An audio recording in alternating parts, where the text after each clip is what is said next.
नमस्कार. नमस्कार. मी मराठी.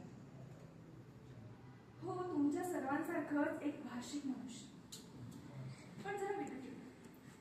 मला कधी कुणी घराच्या ओटीवर येतं, कधी ट्रेनच्या डब्यात, तर कधी परदेशात गर्दीमध्ये आणि सुखावलं.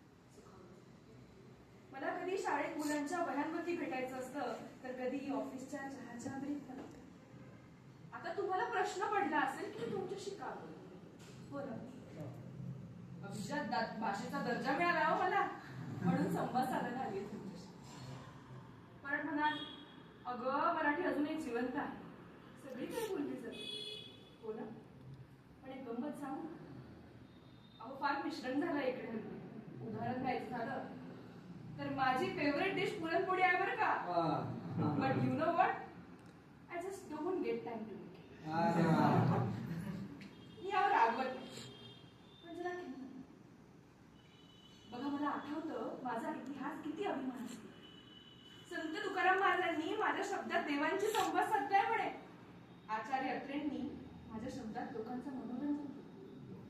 पण हल्ली काय होतं माहितीये का, मी ठीक आहे सांगायचं झालं तरी ओके गणित होकाराचा यश झाला आणि नकार केव्हाचा नो. बघा, आम्ही बदल मान्य करतो, पण बदलामुळे ओळख गमावली जाऊ नये एवढंच मान्य. कारण माहितीये का, भाषा फक्त शब्द नाही, ही संस्कृती आहे, ही संवाद आहे, आणि हो, ही आत्मविश्वास आहे. तुम्हाला माहितीये, जेव्हा एखादा लहान मुलगा पाठमोरी वाक्य बोलतो, आई मला पाणी हवंय, तेव्हा माझं मन किती फुलतं. पण जेव्हा त्याच्या आईचा आवाज ऐकू येतो, बेबी से वॉटर,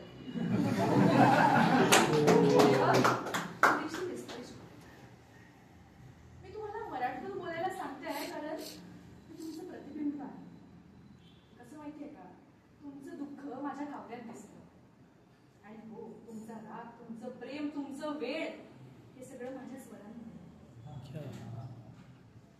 आज घरचं जेवण खाल्लं का, आजोबांशी गप्पा मारल्यात का, सकाळी वृत्तपत्र उघडून पहिली बातमी वाचली का, हे सगळं मराठीतूनच घडतं ना. म्हणजे तुमच्या आयुष्यात आहे फक्त परिपूर्ण लिहिलं. तुमचं माझ्यावरचं प्रेम दाखवा, कारण माझं सौंदर्य फक्त पुस्तकात नाही, तर ते बोलण्यात आहे. तुम्हीच म्हणता ना, लाभले आम्हास भाग्य बोलतो मराठी, जाहलो खरेच धन्य ऐकतो मराठी, धर्म पंथ जात एक जाणतो मराठी, एवढ्या जगात माय मानतो मराठी.